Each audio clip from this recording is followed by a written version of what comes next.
Hi everyone, Aaron here for Zollotech, and today Apple released iOS 17.5 to the public.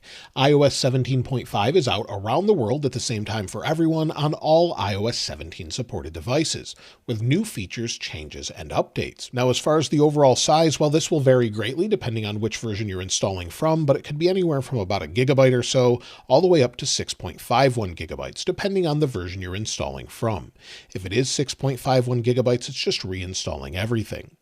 Along with this, Apple also released iPadOS 17.5, watchOS 10.5, along with other updates that you can see here. So lots of different updates today, and of course you can update all of your devices at the same time. Now, we do have a new modem update with this update, so that should help with overall connectivity if you're coming from iOS 17.4.1 or older. And as far as new features, changes, and updates, well, the first thing has to do with Apple News. If we go over to Apple News, and if we go under the following tab, you'll see at the top we have puzzles, and we have an all-new puzzle here called Quartiles. So if you want to play this, you can play it, and you can also see leaderboards. In the upper right with the menu, we have rankings, so you can view rankings or leaderboards playing against friends or family, and you also have an option to disable this if you want to as far as Game Center goes. If we go back to our settings, within settings, if we scroll down to news, find news, and once you're in news, you'll see you have a new option for News Plus puzzles. We can turn off Game Center or turn it on, but you'll see it says send your results to Game Center to see how you rank among friends and other solvers on today's puzzles. We also have a new News Plus offline mode. Right above the News Plus puzzles or Game Center update, you'll see News Plus offline mode where you can have automatic downloads. You have some download options for things such as recent stories, saved stories, magazine issues, puzzles, audio stories, and then you can optimize your storage as well. So some nice updates there where you can just automatically download the content that you look at regularly. We also have a new wallpaper in this update. So if we go to our wallpapers here, press and hold. Within wallpaper, if we scroll down, you'll see new Pride wallpapers. You'll see there's a few different variants of this, and if we go into one, they actually have a really nice animation that's a little bit different. So we'll just go ahead and add that so I can show you. Hit done. Go to this wallpaper, and if we scroll home, you'll see a nice animation. It changes every single time. So again, if we scroll back, swipe up, sort of changes around. I would love to see this added to many more wallpaper. These animations are really nice, and again, I'd like to see them added to many different wallpapers as well. It's similar to live wallpapers we just haven't seen for a while. Another feature that's great if you're in the European Union is developers can now let you install apps from websites and not just third-party app stores. So they can opt to do that where you could install it via Safari or something else and install it directly on your iPhone. It does have to be checked with Apple, and that should help with overall security, but that's available only in the European Union. iPadOS is also seen as a gatekeeper operating system now, which means it will gain sideloading in the near future. However, it doesn't appear to be in this update just yet, so that's something coming very soon in the European Union. Now, if we go over to Find My, there's a change there that they've added. Within devices, you may have already noticed there's a new symbol here. If I go and maybe delete a device or try and delete it, there's a new repair mode where it says cannot remove iPhone, prepare this device for repair, and it says this iPhone is linked to your Apple ID and cannot be removed while it's online, but you can still prepare it for repair. After you've done this, you can continue to use it. However, it doesn't seem like there's any way to get out of this repair mode. Maybe Apple has to do it or reset it, or maybe they'll fix that in an upcoming update. But I just wanted to share that it is an option now where you can continue to use it, but put it in a repair mode so you don't have to fully wipe the device or remove it from Find My while it's being repaired. If we swipe over a couple pages, Apple has updated the podcast widget. If you'll see it here, we press play, it will now change to match the album artwork of the podcast that's playing. If we go in and maybe select a different one, select the Waveform podcast, swipe home, you'll see it's now red. So that's a nice little update, something we had in previous iOS 17.4 betas that they've now made live in iOS 17.5. Also, to go along with podcasts, they've updated something here specifically in Spotlight Search. If we scroll down, go into our search and then type podcasts, it will now bring up the most recently played podcasts. So it's just a nice little update, not a huge one, but at least it shows what you've been playing. And then if you want to go directly to those, you can start playing them if you'd like to. So it brings it down through the dynamic island. Again, a nice little touch for podcasts. So we'll go back in, close that out, and then we have an update for the weather widget. So you may have already noticed this. If we compare it to iOS 17.4.1, it's a small update, but they've changed some of the size. I actually prefer it on 17.4.1, but the actual temperature is a little bit smaller in the new update. So maybe they meant that on purpose, or they'll change it in the future.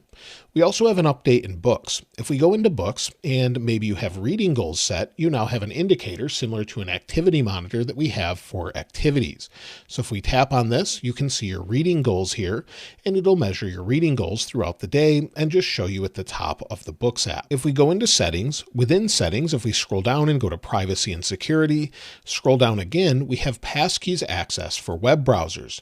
Apple has now added an icon here where we didn't have one before. So it's a small update, but something they've changed in this update. Apple's also said that there's now cross-platform tracking. That means if you have a third-party tracker nearby, so whether that's an AirTag or maybe a third-party version, it will now alert you as to that being nearby you if you don't own it, just like it will with an AirTag or another device such as AirPods that are nearby that don't belong to you.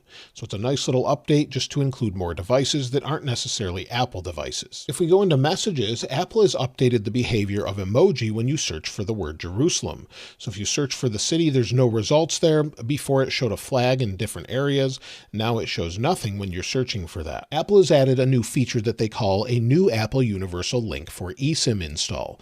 So there's a universal link listed here that should help developers add maybe eSIMs to their different apps, or just make it easier for maybe a carrier in their app to add it directly to your device. So they've added that option for developers. We probably won't see that at least right away. Maybe in the future, it'll just be a little bit easier to add an eSIM.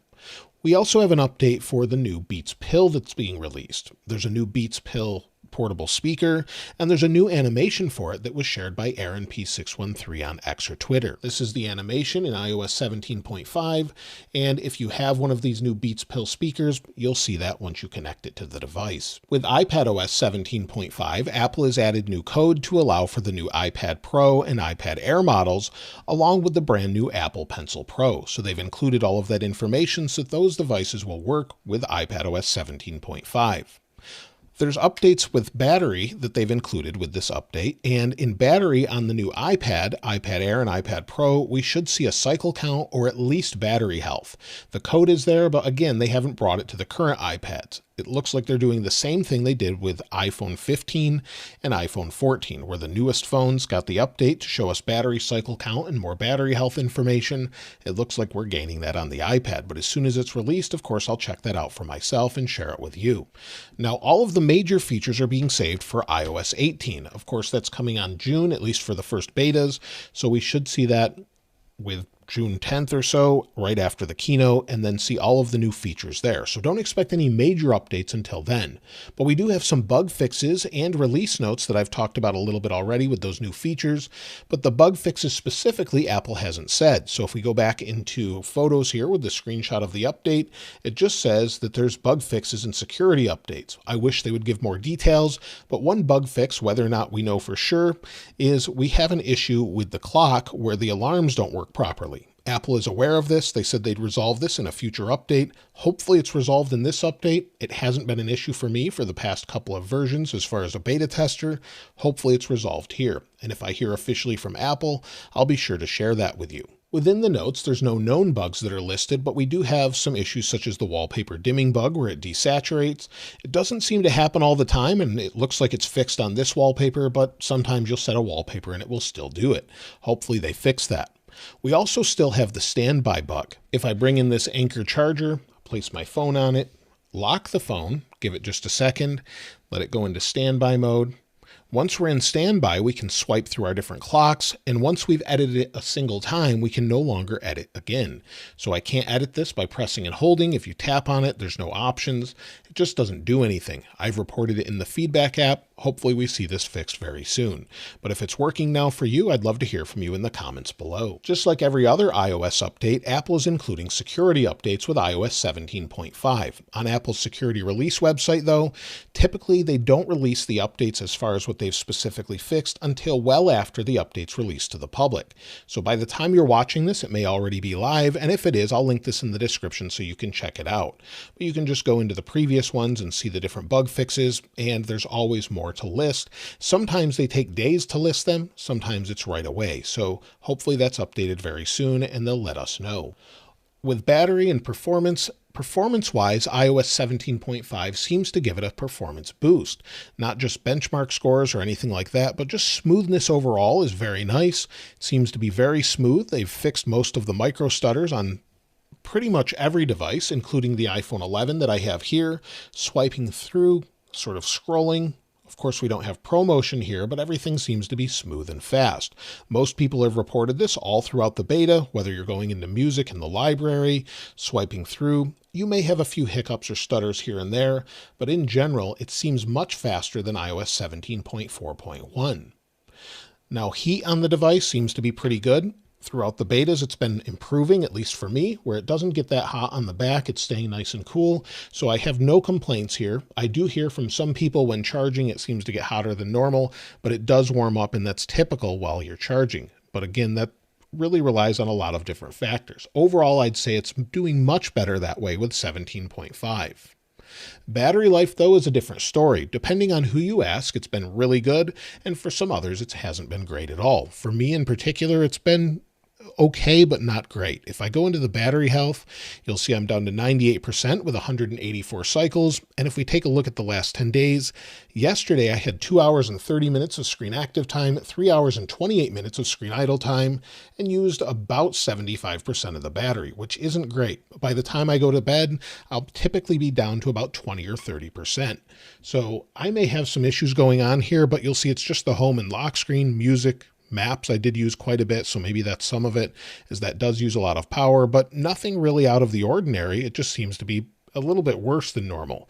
So for me, I'm not sure why that is, but some people report it's far better than iOS 17.4.1. But now that it's out to the public, we'll have to give it a few days and see for sure. So I'll talk about that in the weekend follow-up video. If you're wondering if you should install iOS 17.5, well, it definitely seems better than iOS 17.4.1, with the exception maybe of battery life, but again, I don't know that for sure, as some people say it's great, some say it's not, so we need to give that a few days. As far as when to expect the next version, well, iOS 17.6 Beta 1 could be within a day or two, or could be the following week.